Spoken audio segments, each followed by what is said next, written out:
আজকে একটা প্রশ্ন করব। আসলে আমার ফ্রেন্ড একটা একটা টাকা ছিঁড়ছে, তো একদিনকে এই জিনিসটা প্রশ্ন করবো যে কি কারণে টাকাটা ছিঁড়তে পারে। তো রিজনটা আমি জানি, তো জিজ্ঞাসা করা যাক। আমার সাথে একজন আছে, সে এসে জান্নাত, খুবই পরিপাটি সাজুগুজু করে আসছে। আচ্ছা, এটা টাকাটা ছিঁড়ার আসলে রিজনটা কি, মানে আপনি বলতে পারবেন?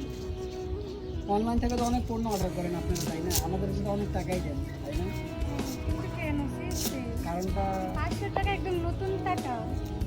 ছিঁড়ার কারণটা জানেন না? না আমি জানি না, কারণ তোমার বলতেছি কেন ছিঁড়ছে। তাহলে এটা উনি হয়তো জানে না, তাহলে আমি আরেকজনকে জিজ্ঞাসা করা যাক যে উনি কি বলে। টাকা টাকা মানে ওই 4 পার্টে বা 5 পার্টে ছিঁড়া হয়েছে একটা, মানে 500 টাকা। বা কি কারণে ছিঁড়তে পারে একটু বলতে পারবেন? বলতে পারবেন না?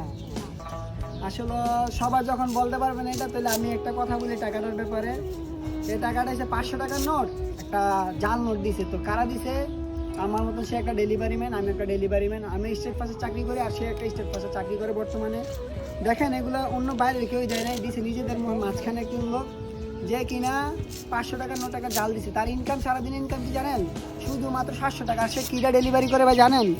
হয় ডেলিভারি করে যে আপনার এই যে এরকম একটা সাইকেলটা ডেলিভারি করে। যদি ওর ভিডিও আপনারা দেখেন তাহলে বুঝতে পারবেন যে দুইটা ব্যাগ নেয় আর কান্দে একটা ব্যাগ নেয়, সাইকেলটা ডেলিভারি করে। যদি 500 টাকার নোট একটা জাল দেয়, তাহলে আর কত টাকা ইনকাম থাকে বলবেন একটু কষ্ট করে ভাই। আর সবাইকে বেশি বেশি লাইক কমেন্ট শেয়ার করে।